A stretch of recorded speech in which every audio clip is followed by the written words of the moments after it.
చూడండి మళ్ళీ ఇదే మాట మనకు అక్కడ కనిపిస్తుంది. అది 1 కొరింథీయుల 7వ అధ్యాయంలో 23. మీరు విలువ పెట్టి కొనబడిన వారు గనుక మనుషులకు దాసులు కాకుడి. మీరు విలువ పెట్టి కొనబడిన వారు కనుక మనుషులకు దాసులు కాకుడి. మనమట విలువ పెట్టి కొనబడిన వారు. 2 సార్లు మంచి మరి అపోస్తులైన పౌలు రాస్తున్నారు. మీరు చూడండి ఇక్కడ, మీరు విలువ పెట్టి కొనబడిన వారు గనుక మనుషులకు దాసులు కాకుడి. మనుషులకు చాలాసార్లు దాసులు వీళ్ళే చాలామంది ఒక్కొక్క రకరకానికి బైబిల్లో చాలామంది దాసులు అయిపోయిన వారు ఉన్నారు. పాపం చేయి ప్రతివాడు యేసుప్రభు అన్నాడు పాపానికి దాసుడు. పాపం చేయి ప్రతివాడు ఆజ్ఞను అతిక్రమిస్తున్నాడు. పాపం చేయవాడు అపవాది సంబంధం. ఇలాగా అనేక సార్లు కొన్నిటికి దాసులు అయిపోతాం. కొంతమంది సిద్ధేతులు దాసులు, కొంతమంది రకరకాల దాస్యత్యం. ఎందుకు మనము విలువ పెట్టి కొనబడిన వారమాట. దేవుడు తన స్వరక్తం ఇచ్చి తన రక్తంను కాచి మనల్ని కొనుక్కున్నాడు. విలువ పెట్టి కొనబడిన వారు. ఊరికేనేమో రాలే మనం. దేవుడు నిన్నున్నట విలువ పెట్టి కొనుక్కున్నాడట. హల్లెలూయా. దేవుని బిడ్డలారా, ఈరోజు మానవుని విలువ పెట్టి తన రక్తమును యేసుక్రీస్తు ప్రభువారు తన రక్తమునిచ్చి నిన్ను నన్ను కొనుక్కున్నాడు. విలువ పెట్టి మనం చూడండి, బంగారం చూడండి, విలువ పెట్టి కొనుక్కుంటాం కదా. విలువ పెట్టి కొనుక్కుంటామా? అది కొద్దిగా మట్టిలో పడ్డప్పుడు అది కాస్త నలుపుగా అయిపోయినప్పుడు దాని విలువేం తగ్గిపోతుంది. మట్టిలో బురదలో పడ్డప్పుడు బంగారము దాన్ని తీసి మళ్ళీ మనం శుభ్రం చేస్తే మళ్ళీ శుభ్రం అయిపోతుంది. హల్లెలూయా. కాబట్టి చాలాసార్లు మన జీవితంలో మనం దేవుడు మనల్ని విలువ పెట్టి కొన్నాడు. కానీ చాలాసార్లు మనము విలువైన వారం అని చాలాసార్లు మనము గుర్తింపలేకపోతుంది. మనము అందరము దేవునికి ఎంతో విలువైన వారు.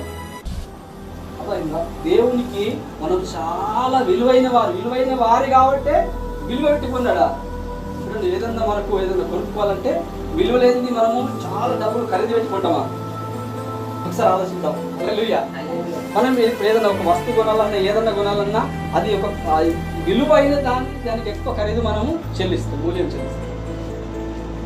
విలువ లేని దాని గురించి మనం ఎక్కువ దానికి ఖర్చు పెట్టాం కదా. అయితే నిన్ను నన్ను మరి విలువ పెట్టి కొనేందుకు మనలో మనం విలువైన వారం.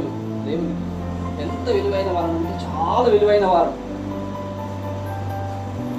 ఆ విలువైన వారం మనం చాలాసార్లు మనం అనుకుంటాం. కానీ అసలు ఈ మనుషులు మనల్ని ఆస్తులు బట్టి విలువ కడతారు, మనల్ని డబ్బు బట్టి, లేకుంటే మనకు మంచి జాబ్ ఉందా విలువ కడతారు, ఇతడు విలువైన వాడు అని ఇలా అంచనా వేస్తూ ఉంటారు. అందం ఉంటే విలువ కడతారు.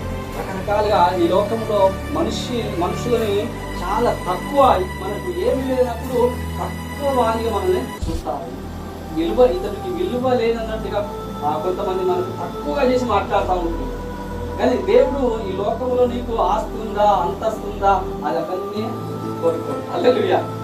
దేవుడు ఈ లోక సంబంధంలో నీకు ఎన్నున్నా కానీ ఏసు లేకుండా కానీ అవిటిని చూసి నువ్వు విలువైన దానివి, విలువైన వాడవని లెక్కలోనికి తీసుకోడు దేవుడు. హల్లెలూయా. మంచి మాటలు. దేవుని బిడ్డలారా, ఈ లోకంలో మానవులు మనకున్న డబ్బును బట్టి, మనకున్న ఆస్తిని బట్టి కావచ్చు, మనకున్న హోదాని బట్టి కావచ్చు, ఇతడు విలువైన వాడని అంచనా వేస్తారు. కానీ దేవుడు అలా కాదు. మనలో అలా ఏమి లేకున్నా మనము ఆయనకు విలువైన వారమని దేవుడు ఎంతగానో ఇష్టపడి ఆ పరలోకాన్ని వదిలిపెట్టి భూలోకానికి వచ్చి 3.5 సంవత్సరాలు జీవించి మన గురించి ఎన్నో పురాణాలు పొందిని, ఎంతో నిందలు అవమానాలు భరించి మన గురించి ఎన్నో మరి దెబ్బలు తిని శిలువలో మరణించి తిరిగి లేచాడు. హల్లెలూయా. అంటే మనం ఎంత విలువైన వారము కాబట్టి యేసుప్రభు అక్కడి నుంచి రావడం, పరలోకం నుంచి రావడం, భూమి మీద నడవడం, శిలువలో మన గురించి మరణించింది ఎందుకు? మనమంతా చాలా విలువైన వారం. చాలాసార్లు ఏంటంటారా, మనుషులు మనల్ని ఎలా చూస్తున్నారంటే చిన్న చూపు, మనం ఒక విలువ లేనట్టుగా మనల్ని మన విలువ మనమే కొన్నిసార్లు తెలుసుకోలేకపోతాం. మన విలువ మనమే ఒకసారి మర్చిపోతూ ఉంటాం.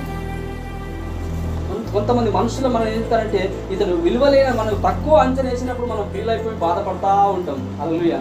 ఈ లోకంలో మనుషుల్ని తక్కువగా చూస్తున్నారు కాబట్టి దేవుడు ఎప్పుడు కూడా నిన్ను తక్కువ వాడిగా చూడడు. నిన్ను విలువైన వ్యక్తిగా, విలువైన వాడిగా, విలువైన దానిగా నిన్ను దేవుడు చూస్తున్నాడు. అందుగురించే నిన్ను విలువ పెట్టి కొన్నాడు. హల్లెలూయా. నిన్ను నన్ను దేవుడు విలువ పెట్టి కొన్నాడు. ఎందుకంటారు మనం మనుషులు చాలా విలువైన వారు. చాలాసార్లు అనుకుంటాం కానీ చూడండి, ఇప్పుడు బంగారం ఉందనుకో, అది మనం ఒకసారి మట్టిలో పడ్డప్పుడు తీసి కసరలో పడతాం. మనిషి జీవితంలో కొన్నిసార్లు తప్పు మార్గంలో కొన్ని లోపాలు ఉంటాయి. కొన్నిసార్లు మనం చిన్నపిల్లగాడు బురదలో పడ్డప్పుడు ఇంటికి వచ్చినప్పుడు తల్లి లేచి దాన్ని తాను చేసి శుభ్రపడుతుంది. కానీ మరి నువ్వు అంత బురదగా ఉన్నావు, చెత్తగా ఉన్నావు, నువ్వు వద్దు అంటున్నాను. మనసుని అసహించుకుంటున్నాను. ఈ లోకంలో ఈరోజు సంఘాలలో చూస్తే మనల్ని ఎక్కువ డబ్బులు వేసేవారు, కానుకలు ఇచ్చేవారు కావచ్చు, లేకపోతే మందిరంలో రకరకాల వాళ్ళకి ఏదైనా అవసరత ఇచ్చే వాళ్ళనే గొప్పగా మనం ఇస్తూ ఉంటాం. అది కాదు, అందరినీ సమానత్వంగా యేసుక్రీస్తు ప్రభువారు భూమికి వచ్చినప్పుడు బీదలను ఎక్కువ ప్రేమించిన మనం చాలాసార్లు చూస్తే బీదలైన వారు మీరు ధన్యులు అని చెప్పిండు. హల్లెలూయా. పరలోక రాజ్యం మీద అని చెప్పిండు. హల్లెలూయా. ఈ లోకంలో చాలా మంది మనల్ని తక్కువగా చూస్తారు. ఇప్పుడు మనం తక్కువ చూస్తామని మనం ఫీల్ అవ్వకపోతే ఎప్పుడైనా దేవుడు మనల్ని విలువైన వ్యక్తులుగా చూస్తున్నాడు. విలువైన వారిగా మనల్ని పోల్చాడు. అందుచేత తన రక్తం కాల్చింది. మనమే కొన్నిసార్లు తక్కువగా చేసుకొని నేనేం చేయగలను, నా దగ్గర ఏముంది అని తక్కువగా దావీదు అనుకుంటే నేను గొర్రెల కాపరి, నేను రాజుగా అవుతానా, నేను గొలియాతు జయిస్తున్నా అని అక్కడే గొర్రెల కాపరి దగ్గర ఉంటే వాళ్ళ జీవితం అంతా అక్కనే ఉంటుండే. కానీ మెట్టు పైన గొలియాతు దగ్గరికి వచ్చి నేను జయించగలుగుతాను, ఏదైనా నేను చేయగలుగుతాను, నా దేవుని గురించి ఒక ఆశ, ఒక నిరీక్షణ మనం కలిగి ఉండాలి.